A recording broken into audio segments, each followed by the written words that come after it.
Hello friends, Rupesh sir A to Z math class में आपका स्वागत है। आज रिलेशन का जो चैप्टर है उसमें हम लोग बहुत अच्छे अच्छे क्वेश्चन लेके आए हुए हैं। 5 क्वेश्चन हम लोग बनाएंगे और 5 क्वेश्चन एग्ज़ाम बेस्ड क्वेश्चन है जो आपके एग्ज़ाम में पूछेगा, 12th बोर्ड में पूछेगा। सबसे पहले क्वेश्चन क्या है कि कोई रिलेशन है n पर, on the n natural number पर रिलेशन है और जबकि दिया हुआ है defined by x + 2y is equal to 8, यानी कि सोल्यूशन 1 क्या दिया हुआ है, x + 2y is equal to 8 यह दिया हुआ है। कर find the domain of R, इसमें इस रिलेशन का डोमेन निकालना है, जबकि ऑप्शन भी दे दिया है A B C D option है। तो डोमेन कैसे निकालेंगे किसी क्वेश्चन का? डोमेन और रेंज के बारे में हम आपको बताए थे। जैसे x, y हमारे रिलेशन में है तो x वाले को डोमेन बोलते हैं और y वाले को हम लोग रेंज बोलते हैं। किसका? ऑफ रिलेशन का। आ गया समझ में? तो डोमेन और रेंज की बात हो रही है। चलो अब एक कंडीशन है हमारा, क्या है ध्यान देंगे। कंडीशन जो दिया हुआ है कि x + 2y is equal to 8। तो सबसे पहले हम लोगों को डोमेन निकालना है कि कौन सही होगा डोमेन में। तो एक बात बताओ, अब यही कंडीशन इसमें मान फुट के चेक कर लेते हैं, फुट कर करके। अगर x के जगह पर हम पहले लिख देते हैं यहाँ पर x is equal to 8 - 2y, तब y के जगह पर हम मान रखते चलेंगे, अपने आप x निकल जाएगा।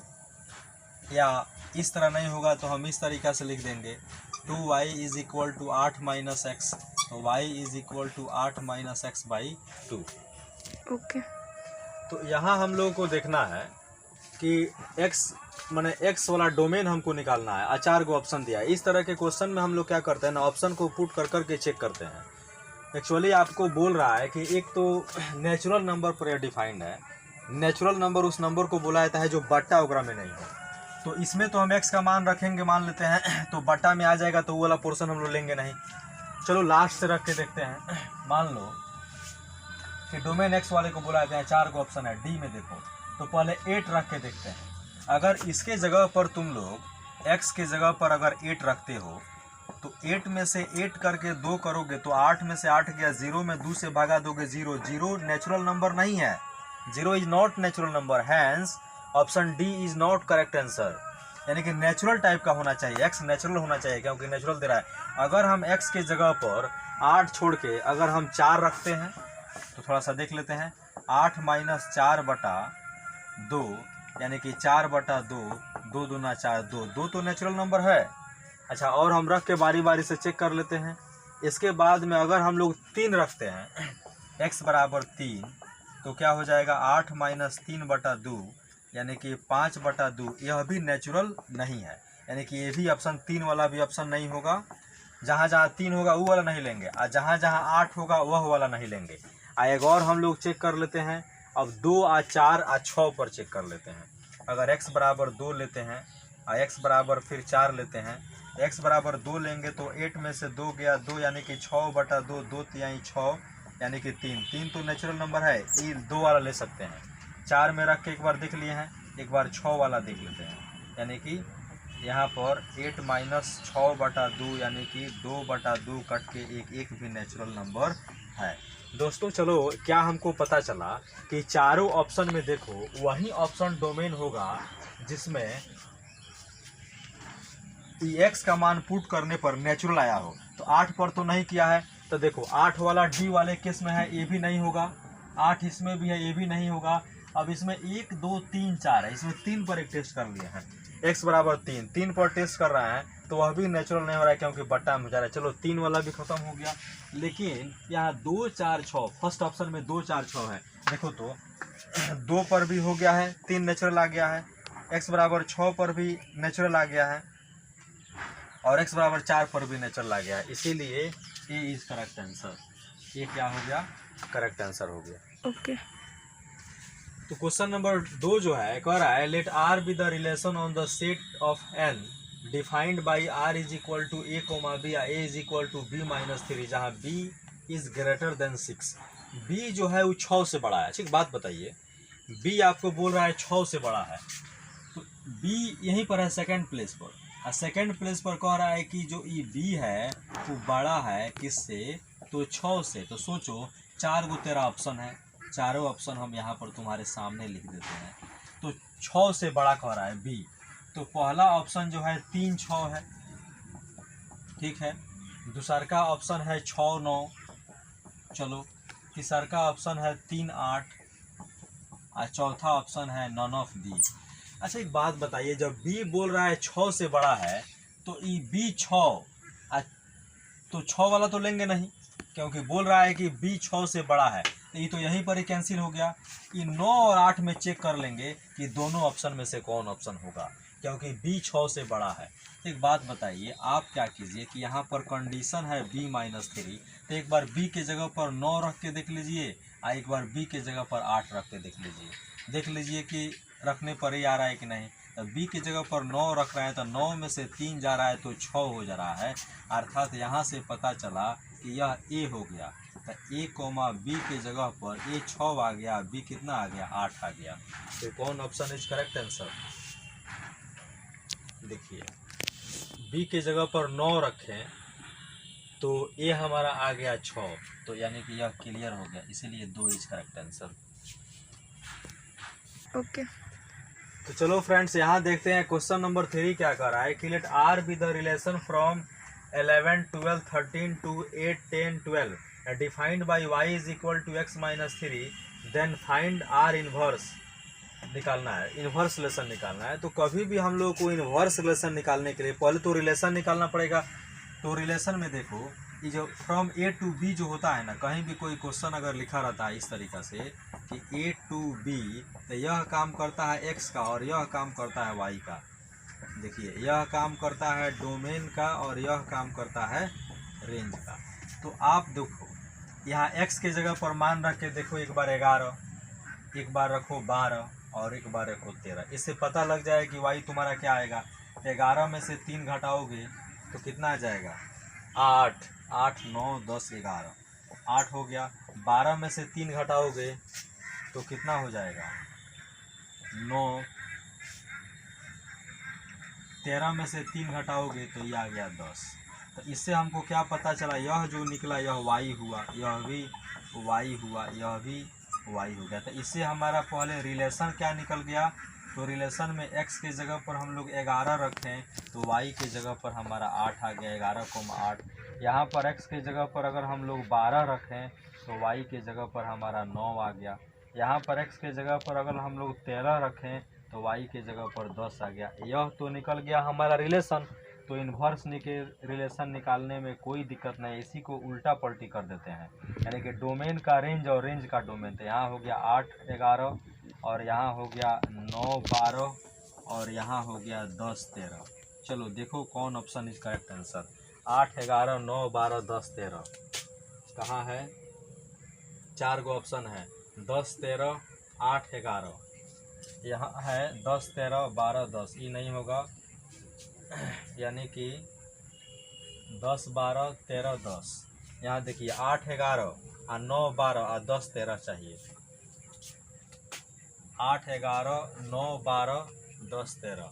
8 11 यहाँ पर है और 10 13 है, लेकिन एगो 9 12 नहीं है, इसीलिए यहाँ पर तीनों में से कोई ऑप्शन नहीं हो रहा है। डी इज़ करेक्ट आंसर इसमें हो जाएगा, इस तरीक़ा से इन्वर्स रिलेशन में, क्योंकि रिलेशन में इतना निकला और इन्वर्स रिलेशन में यह हो जाएगा। अगर हम लोग मारना भी चाहेंगे तो 8 11 है और 10 13 है, यह ऑप्शन करेक्ट हो सकता है। लेकिन अगर तीनों अगर हम लोग खोजे रिलेशन में इतना बन रहा है तो इन्वर्स रिलेशन में 3 केस है, 8 11 9 12 10 13। तो यहाँ पर 8 11 9 12 10 13, यहाँ पर एक ऑप्शन दे देंगे तो ये करेक्ट हो जाएगा।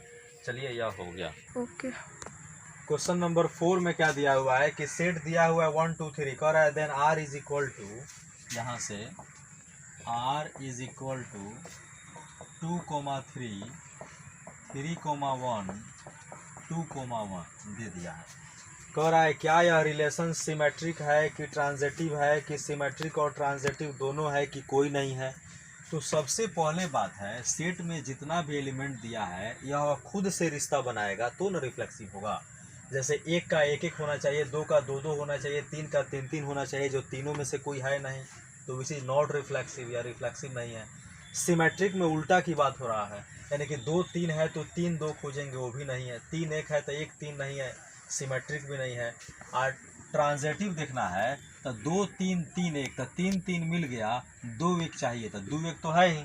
ट्रांजिटिव का कंडीशन था कि ए कोमा बी अगर हमारे रिलेशन में है और बी कोमा सी भी हमारे रिलेशन में है, तो किसी का सेकंड तो किसी का फर्स्ट हो जाएगा तो हट जाएगा, लेकिन ए और सी होना चाहिए। तो ए कोमा सी अगर हमारे रिलेशन में है तो हम लोग बोलेंगे कि R is transitive relation.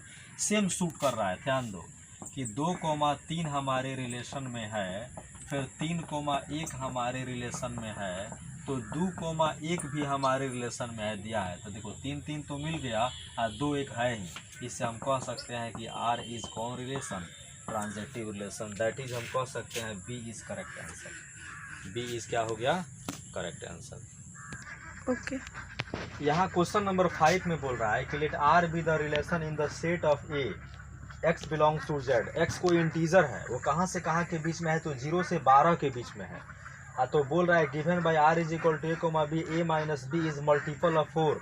Multiple of 4 यानी कि a माइनस बी जो है मल्टीपल पहाड़ा वाले को बुलाया था। इससे 4 का मल्टीपल 4 का पहाड़ा, 5 का मल्टीपल 5 का पहाड़ा, 5 का 5 10 5 15, इस तरीक़ा से। तो रिफ्लेक्सिव रिलेशन में हम डायरेक्ट बताए थे कि पुट बी के जगह पर ए पुट करोगे, तो बी के जगह पर ए पुट करोगे तो ए में से ए हो जाएगा, बी के जगह पर ए, तो ए में से ए घटेगा तो मॉड 0, इसको मॉडुलस बोला जाता है, यानी कि 0 0 किसी के भी पहाड़ा में आ जाएगा। इसलिए हम कह सकते हैं कि 0 यानी कि which is reflexive relation. 0 is multiple of 4, 0 is multiple of 4, इसलिए आर इज कौन रिलेशन, रिफ्लेक्सिव रिलेशन। चलो सिमेट्रिक में हम लोग क्या देखेंगे बाबू, उल्टा के देखना है। अर्थात एक बात बताओ, जब a minus B multiple of 4 हो सकता है तो b माइनस ए भी मल्टीपल ऑफ 4 हो जाएगा। कैसे, एक बार चेक कर लो। हम लोग देखते हैं, मान लो कि 4 का मल्टीपल्स पूछ रहा है। हाँ 4 का मल्टीपल्स, यानी कि हम लिख दें 12 में से अगर हम लोग 8 घटाएं, यानी कि a के जगह पर अगर हम लोग 12 माने b के जगह पर 8, तो 12 में से 8 घटाने पर जो आ रहा है कितना आएगा, 4 आएगा। तो 4 इज मल्टीपल ऑफ 4, ठीक है। उसी तरीक़ा से हम लोग क्या करेंगे, एक बार 8 में से 12 उलट के घटाएंगे तब वो तो -4 आएगा। -4 का भी मतलब तो 4 होता है, तो 4 इज मल्टीपल ऑफ 4। बहुत सारे स्टूडेंट का कहना होगा कि सर ये 2 लाइन के अंदर -4 का मतलब 4 कैसे होता है, तो आज समझ लो, इसको मॉडुलस बुलाया जाता है। मॉडुलस में -x रहे या x रहे, इसका वैल्यू x से होता है, जिसको हम लोग कैलकुलस में पढ़ेंगे।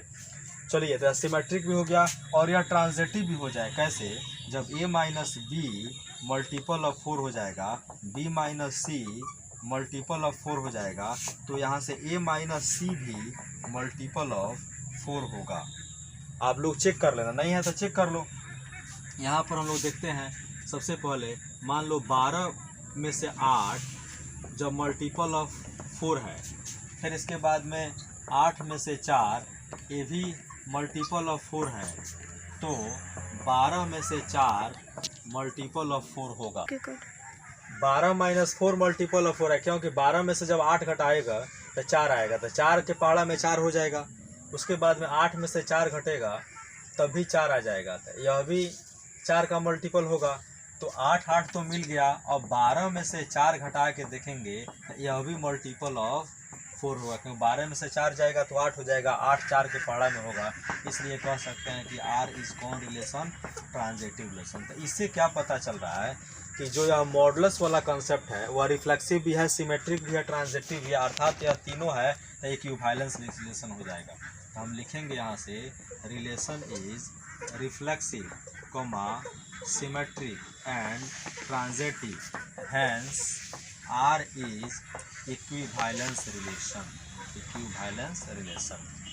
चलो फ्रेंड्स, आज का क्लास हम यहीं रहने देते हैं, और प्लीज़ आप लोग को देखने में थोड़ा सा इसमें दिक्कत हुआ क्योंकि लाइट का प्रॉब्लम है, लेकिन कोई दिक्कत नहीं है, क्योंकि बहुत इजी वे में इसको बताया गया और इसके पहले भी इसका क्लास बहुत बार हुआ है।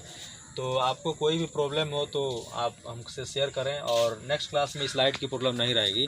आज का क्लास हम यहीं रोकते हैं और नेक्स्ट वीडियो में आपसे हम मिलते हैं।